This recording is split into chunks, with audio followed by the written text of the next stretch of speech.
నమస్తే అండి. నమస్తే. సో రైల్వే కోడూరు నుంచి అయితే మనకి జనసేన ఎమ్మెల్యే మీద కొన్ని ఆరోపణలు అయితే వచ్చాయండి. అయితే ఆయన సైడ్ నుంచి వినే దాన్ని బట్టి చూసుకుంటే అవంతా కూడా డీప్ ఫేక్ వీడియోస్ అని చెప్పేసి అంటున్నారు.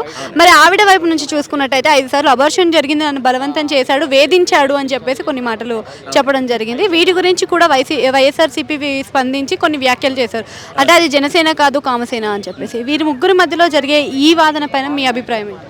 అది ఎలాగంటేనమ్మా, యాక్చువల్గా ఇది డీఫేక్ట్తో చేసిన వీడియో అవటానికి ఒక 70% అవకాశాలు ఉన్నాయి. ఈ మాట నేను ఎందుకు చెప్తున్నానంటే, ఇప్పుడు ఆవిడ నిన్న ఒక ప్రెస్ మీట్లో పాల్గొంది, అందరికీ అన్నిటికీ సమాధానం చెప్పింది. ఆ సమాధానం చెప్పిన ప్రాసెస్లో కొంతమంది విలేకరులు అడిగిన దానికి మీరు 5 సార్లు అబార్షన్ చేయించుకున్నారన్నారు కదా, ఈచ్ కనీసం 5 months to 6 months అవుతుంది అది క్యారీ అవ్వటానికి, లేదు మళ్ళీ అది రిమూవ్ అయ్యి మీరు జాగ్రత్త పడటానికి. అలాగా 5 అబార్షన్స్ అయినాయి అంటే మినిమమ్ 2.5 years అంటే 2.5 సంవత్సరాలు లేదా 3 సంవత్సరాలు పడుతుంది. మీకు సంవత్సరంన్నరలోనే మీరు 5 సార్లు అబార్షన్ అని చెప్తున్నారు, అది పూర్తిగా రాంగ్.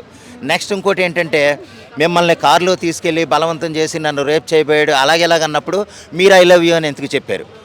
మీరు చెప్పారంటే నేనే పెట్టాను, నా ఫోన్ నుంచే పెట్టానని ఒప్పుకుంది ఆవిడ స్వతహాగా నా ఫోన్ నుంచి ఐ లవ్ యూ అని చెప్పినప్పుడు అది బలవంతం ఎలాగవుద్దమ్మా? ఆవిడకి ఇష్టమై వెళ్ళింది.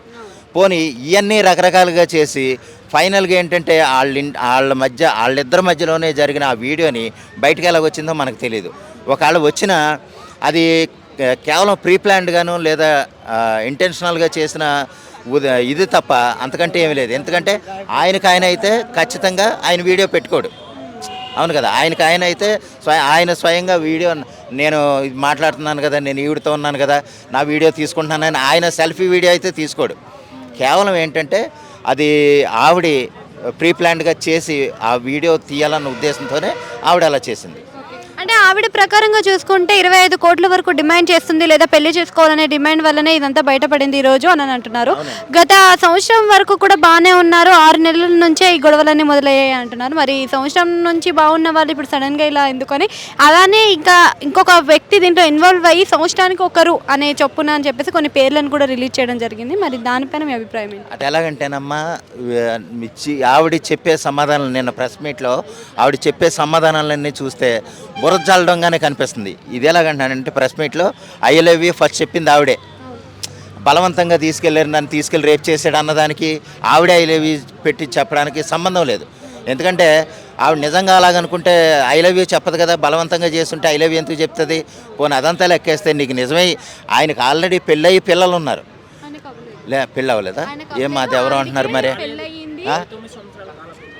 పోనీ ఓకే, ఈవిడ వేరుగా ఉంటుంది, ఆవిడ ఒక గవర్నమెంట్ ఎంప్లాయీ అని చెప్తున్నారు. అయితే ఇక్కడ నిజంగా నిన్ను బలవంతం చేశారనే మాటకి నువ్వే ఐ లవ్ యూ చెప్పడానికైతే సంబంధం లేదమ్మా. అది చాలా దారుణం. 5 సార్లు అబార్షన్ చేయటం అనేది టాలీ అవ్వట్లేదు. అంటే ఏదో బురద జల్లాలన్న ఉద్దేశంతోనే ఆవిడ ముందుకెళ్ళింది తప్ప ప్రత్యేకంగా అయితే ఇందులో విషయం అయితే ఏం కనపట్లే. అందువల్లే దీనికి పవన్ కళ్యాణ్ గారిని అడిగారు కొంతమంది,